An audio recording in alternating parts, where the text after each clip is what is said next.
Merhaba arkadaşlar, kanalıma hoş geldiniz.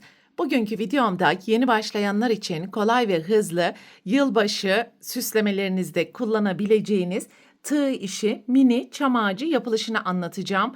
Umarım sizler için faydalı bir video olur. Anlatımını yapacağım. Çam ağacı deseninde yeşilin istediğiniz tonlarını kullanabilirsiniz. Ağacın yapılışında kullanacağım iplerin markası Himalaya, Himagurumi, koton iplikler kullanacağız.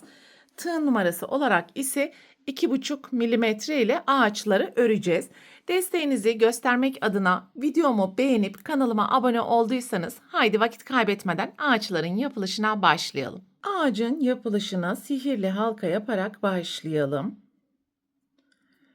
3 zincir, halkanın içerisine 3 ikili trabzan yapalım ve başlangıç zinciri ile birlikte toplam 4 ikili trabzan yapmalıyız.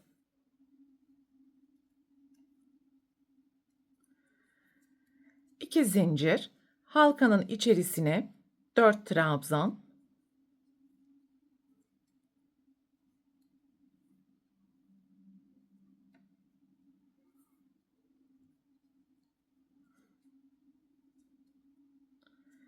iki zincir, halkanın içerisine son kez 4 ikili trabzan yapalım.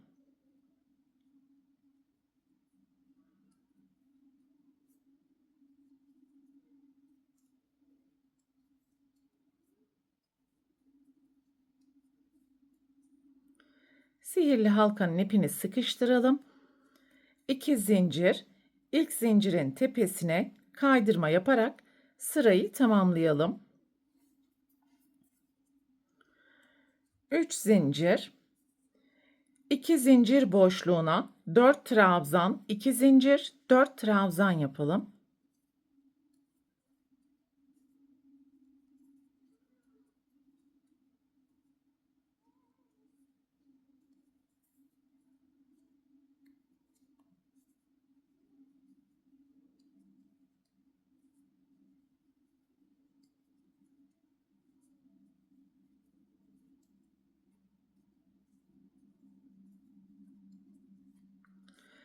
Ve sıra sonuna gelene kadar diğer 2 zincir boşluğuna da 4 trabzan, 2 zincir, 4 trabzan yaparak devam edelim.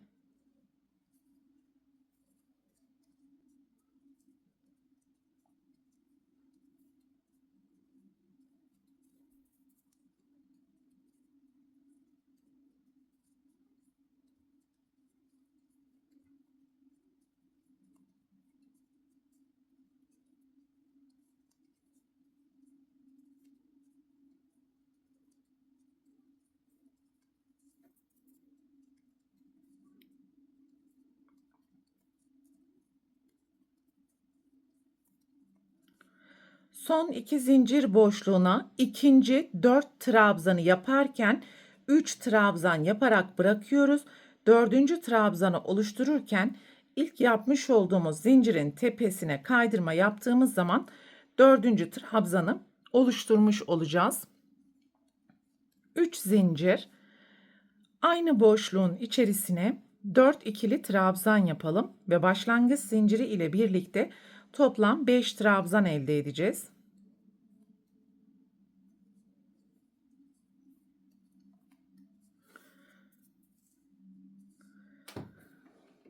Çam ağacının 3. sırası önemli arkadaşlar. Özellikle dikkat edelim. Aynı zamanda son sırayı yapacağız.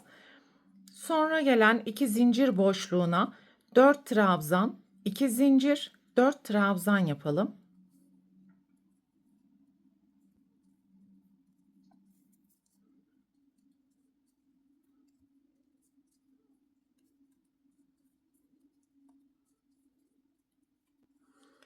Ve ikinci sıradaki iki köşe arasında zincir yapmadan oluşan boşluğun içerisine yarım trabzan, 2 ikili trabzan ve aynı boşluğa yarım trabzan yapalım. Sonraki köşeye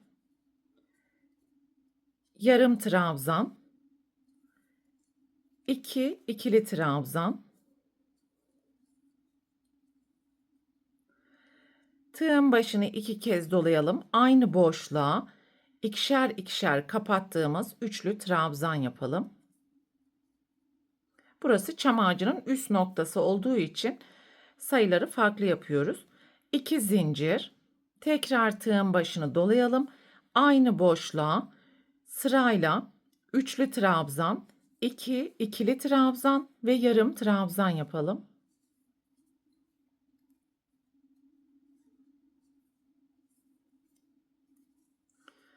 Alt sıradaki iki köşe arasında bulunan boşluğa yarım trabzan, 2 ikili trabzan, yarım trabzan yapalım.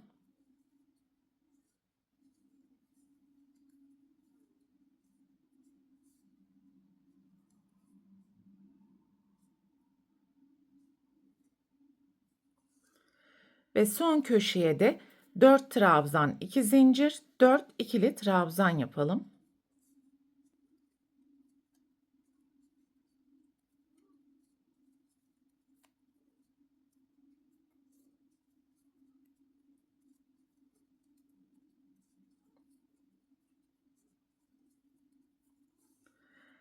Sıranın sonuna geldiğimiz zaman ilk zincirin tepesine kaydırma ve bir zincir yaparak ipi keselim.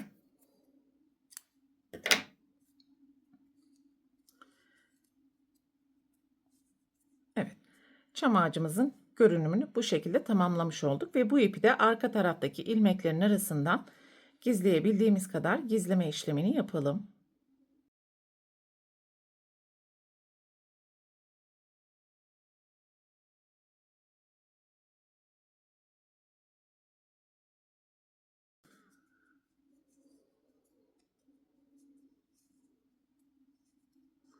Evet, burada sıranın sonunda yapmış olduğumuz nokta ağacın taban noktasını göstermekte. Şimdi kahverenginin istediğiniz tonu ile ağacın kökünü yapmaya başlayabilirsiniz.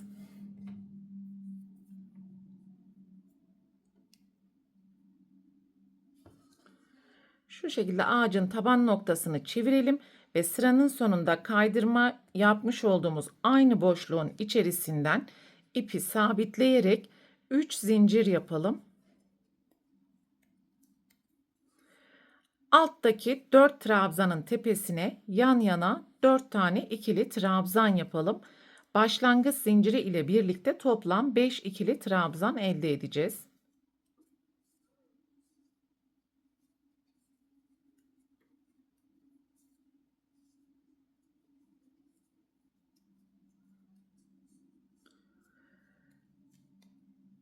Üç zincir, deseni çevirelim. İkinci boşluktan başlayarak yan yana toplam 4 ikili trabzan yapalım.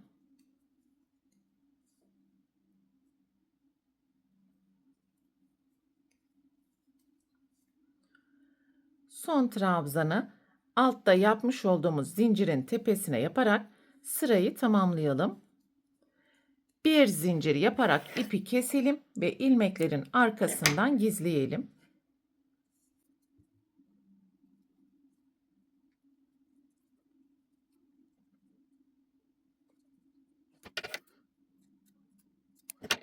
Evet, böylelikle çam ağacının yapılışını tamamlamış olduk arkadaşlar.